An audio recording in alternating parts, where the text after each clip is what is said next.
नमस्कार। आइए बात करते हैं यहाँ पर 31 वर्षीय युवक के बारे में और इनकी हस्तरेखाओं पर किस प्रकार की गतिविधियाँ चल रही हैं उनको मैं बताने वाला हूँ। यहाँ पर सबसे पहले बात करता हूँ मैं आपकी कनिष्ठा उंगली के बारे में। कनिष्ठा उंगली सूर्य की उंगली के प्रथम पर्व तक पहुँची है। अपने आप में अच्छी उत्तम उंगलियों में इसकी गिनती होती है। भाषा शैली का सही रूप से प्रयोग करना, बुद्धि का सही प्रयोग से प्रयोग करना, क्षेत्र के कार्य के लोगों पर अपना प्रभाव छोड़ना, ये सब इस उंगली के गुण होते हैं। अभी बात करता हूँ इसके मानसिक पर्व की। इसका मानसिक प्रथम पर्व पूरी तरीके से मजबूत है। बुद्धि के द्वारा कुल मिलाकर के सही फैसले लेने की ताकत है और अपने आप में बुढ़ापे तक आपकी अच्छी याददाश्त करने वाली इसका प्रथम पर्व बताता है। सेकंड पर्व पर किसी प्रकार की राहु रेखाओं को ज़्यादा प्रभाव नहीं। व्यक्ति कार्य क्षेत्र के लोगों से किसी प्रकार से झगड़ता नहीं है। बड़े ही प्रेम पूर्वक संबंध बना करके अपने व्यवसाय को चलाने की हिम्मत रखता है। तीसरा पर्व धन के आगमन का स्रोत का दिखाया जाता है और उस पर्व पर यदि मैं देखता हूं तो अभी किसी प्रकार से ऐसी रेखा नहीं दिखाई देती जिससे मैं कह सकूं कि धन के बहुत अच्छे स्रोत अभी आपके बने हुए हैं। सामान्य स्रोत दिखते हैं। आइए बात करता हूं मैं यहाँ पर आपकी उंगली की और वो है आपकी सूर्य की उंगली। प्रथम पर्व एक्सीडेंट का योग नहीं, आँखों का कोई रोग नहीं, बीपी का कोई रोग नहीं, यहाँ पर इस उंगली के प्रथम पर्व से जाना जाता है। द्वितीय पर्वत राज्य सरकार से संबंधित लोन लेना हो तो मिल जाएगा। साथ ही साथ आपके जीवन के अंदर राज्य सरकार से कहते हैं भाई पीड़ित होना या किसी प्रकार का दंडित होने का कोई भी चिन्ह नहीं है। तीसरे पर्व की बात करता हूँ वो पारिवारिक पैतृक संपत्ति का पर्व मजबूती के साथ है। परिवार से पैतृक संपत्ति भी आपको मिली हुई है। अब बात करता हूँ मैं आपकी शनि की उंगली के प्रथम पर्व के बारे में। शनि की उंगली का प्रथम पर्व आपके जीवन के अंदर बताता है कि आपको किसी प्रकार का कोई स्थायी रोग तो नहीं है। यहाँ पर किसी भी प्रकार के कोई भी स्थायी रोग बनने के संकेत यहाँ पर दिखलाई नहीं पड़ते हैं। दूसरे पर्व की अगर मैं बात करता हूँ तो वो कर्ज की रेखाओं के रूप में अगर देखूँ तो यहाँ कोई कर्ज की रेखा दिखाई देती। फिर वर्तमान में किसी प्रकार के धन के डूबने के योग दिखाई नहीं देते हैं। और साथ ही साथ तीसरा पर्व आपके स्वयं के संचालन करने की ताकत को दर्शाता है। यानी आप अपने द्वारा इतनी मेहनत कर सकते हैं, कमा सकते हैं धन कि अपने परिवार को संचालित कर सकें। अब बात करते हैं आपकी बृहस्पति की उंगली के प्रथम पर्व के बारे में। शुगर, कोलेस्ट्रॉल, पेट का खराब रहना ऐसा कोई संकेत नहीं है। यहाँ पर दूसरे पर्व के बारे में बात करता हूँ तो कुल मिलाकर वो पर्व पत्नी के साथ वैचारिक मतभेद कहीं से कहीं तक यहाँ से नज़र नहीं आते हैं। और पर्व से भी देखा जाता है इस बारे में, अंदर अगर कहीं दिखाई देंगे तो बता दूंगा आपको। तीसरा पर्व संतान के सुख सहयोग का है, वो भी यहाँ पर ठीक ठाक दिखाई देता है। आइए बात करता हूँ बुध पर्वत पर एक दूसरे को काटकर चलने वाली रेखाओं के बारे में। यानी ये अपने आप में वो चीज़ है जो बता रही है एक दूसरे से जब ज़्यादा रगड़ कर के रेखाएं चलती हैं तो व्यक्ति को आसानी से धन प्राप्त नहीं होता। बहुत भाग दौड़ करनी पड़ती है, बहुत लोगों से जुड़ना पड़ता है, बहुत प्रयास करने जाते हैं, जब जाकर के वो दूसरों की जेब से पैसा निकाल पाता है। ये वर्तमान की स्थितियां हैं। इनमें आगे रेखाएं जीवन में हो सकता है मछली का स्वरूप बन जाए, अच्छे स्वरूप बन जाए, तो वो अलग बात है। अभी की वर्तमान की स्थिति है। सूर्य पर्वत पर इतनी गतिविधि हो जाए तो ये गतिविधि अपने आप में राज्य सरकार से संबंधित लाभ के लिए नहीं, साथ ही साथ आपके जीवन में यात्राओं के लिए, दूर प्रांत के लोगों से जुड़ने के लिए जानी जाती हैं। किसी प्रकार का राजनीतिक क्षेत्र से लाभ नहीं, किसी प्रकार का यहाँ पर अगर देखता हूँ तो राज्य सरकार से संबंधित नौकरी का लाभ नहीं है। अब मैं बात करता हूँ इसके बाद में आपके पर्व की और वो है आपका शनि का पर्व। बहुत सुंदर भाग्य रेखा के साथ में ये शनि पर्व बना हुआ है। वर्तमान की जो स्थितियों की रेखा है, रेखाओं की स्थितियाँ हैं वो बहुत सुंदर है। इन रेखाओं की स्थितियों को देख करके हम व्यक्ति को बोल देते हैं भाई करोड़ों में खेलेगा।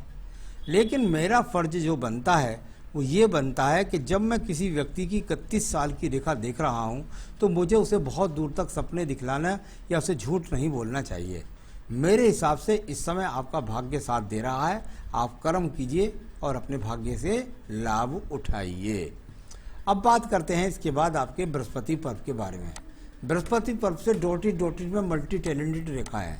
व्यक्ति में कई तरह के गुण हैं, व्यक्ति में कई तरह का गुणों के द्वारा धन आगमन प्राप्त कर सकता है, ऐसा दिखलाई देता है। यहाँ पर रेखाएं जो खड़ी हुई हैं, ईश्वर के प्रति दान पुण्य भी करता है, साथ ही साथ पितरों का आशीर्वाद भी ऐसे लोगों को प्राप्त होता है जिनकी रेखाएं ज़्यादा बृहस्पति पर्व की तरफ देखती हैं। पितृ के साथ पिता का भी व्यक्ति को संपत्ति मिलती है। आइए बात करते हैं निम्न मंगल पर्व के बारे में। उससे पहले हृदय रेखा देख लेते हैं आपकी। हृदय रेखा को यदि मैं देखता हूँ तो ये रेखा जाकर के और शनि पर्व में एंट्री कर गई। थोड़ा सा अलग लगता है, थोड़ा सा गलत लगता है बोलने में।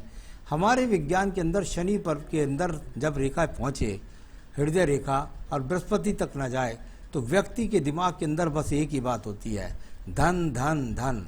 हृदय में एक ही बात, धन धन धन।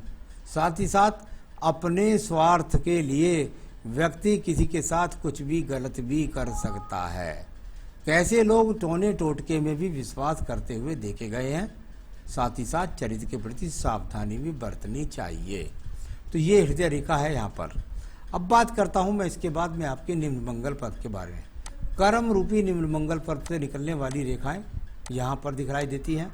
आप मेहनत करेंगे, नहीं करेंगे, कितनी करेंगे, छोटी रेखाएं हैं यहाँ पर। ऐसी बात नहीं है, आने वाले समय में आप मेहनत भी करेंगे। मैं कुछ पूजा पाठ बताऊंगा और ये कर्म रेखाएं और लंबी होकर के जाएंगी और आपको ज़्यादा लाभ दिलाएंगी।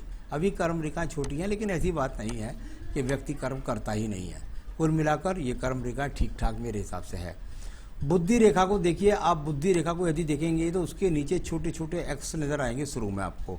कुछ ब्लैक पन पे ज़्यादा है, कुछ स्पॉट के द्वारा भी ज़्यादा दिखाई देती है, छोटे छोटे स्पॉट है।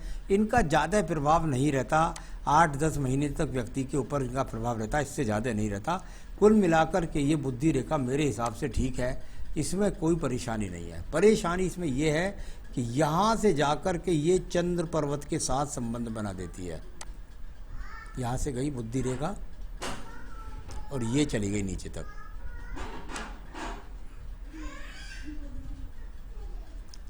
ठीक है, तो ये क्या है, कभी कभी व्यक्ति इतना सोचता है कि बस सपनों में ही खो जाता है। ये कर दूंगा, वो कर दूंगा, ऐसा कर दूंगा, वैसा कर दूंगा।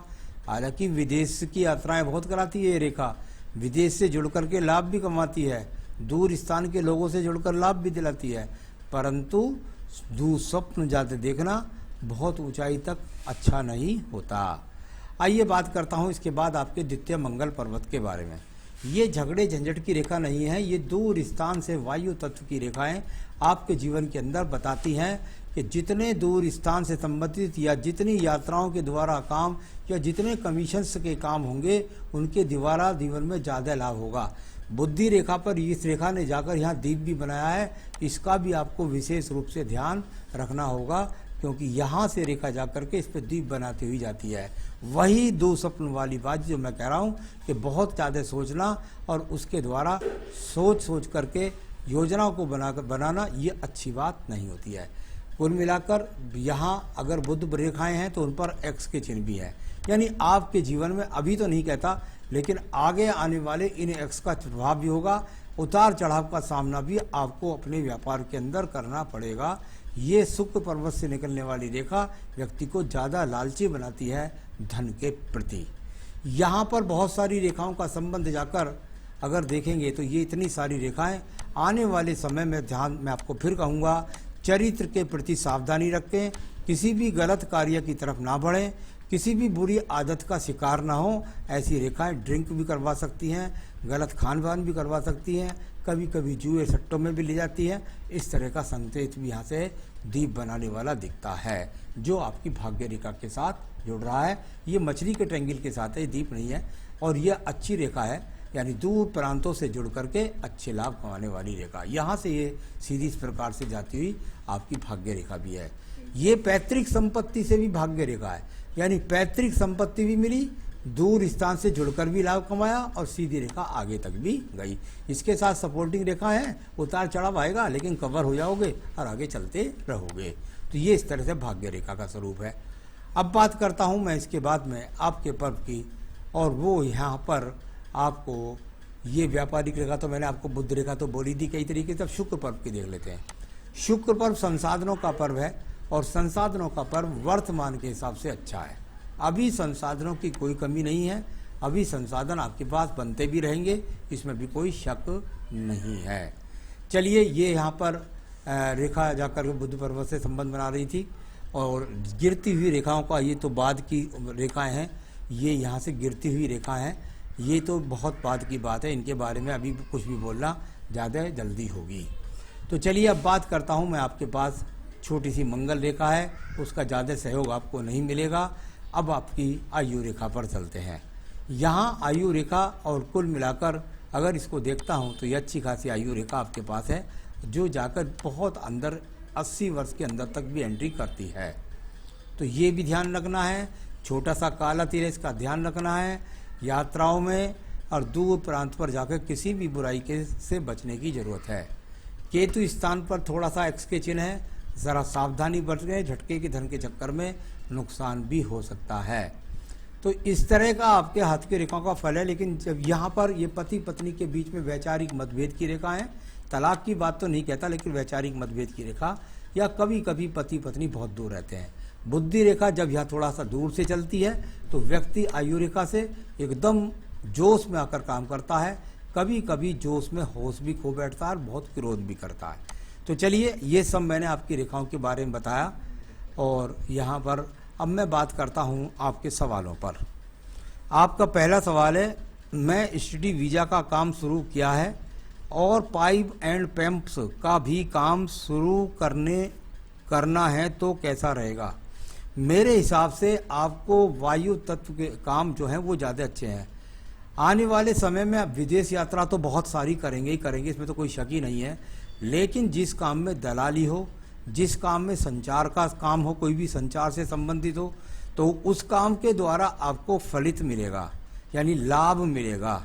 साथ ही साथ मेरे हिसाब से पाइप एंड पंप्स वाला काम मुझे नहीं जमा आपका। मेरे हिसाब से ये इसमें ज़्यादा रिस्क ना लें, इसको धीरे धीरे बढ़ाएं अगर आप बढ़ चुके हैं तो, और ज़्यादा पैसा इसमें इन्वेस्टमेंट ना करें, क्योंकि इससे मुझे लाभ दिखाई नहीं देता। स्टडी वीज़ा वाला काम आपका अच्छा चलेगा। और भी कोई संचार क्षेत्र से संबंधित काम हो, या आपके जीवन में कोई ऐसा काम हो जो एक्सपोर्ट इंपोर्ट कर सकें आप किसी माल को, तो वो आपको फलित होगा।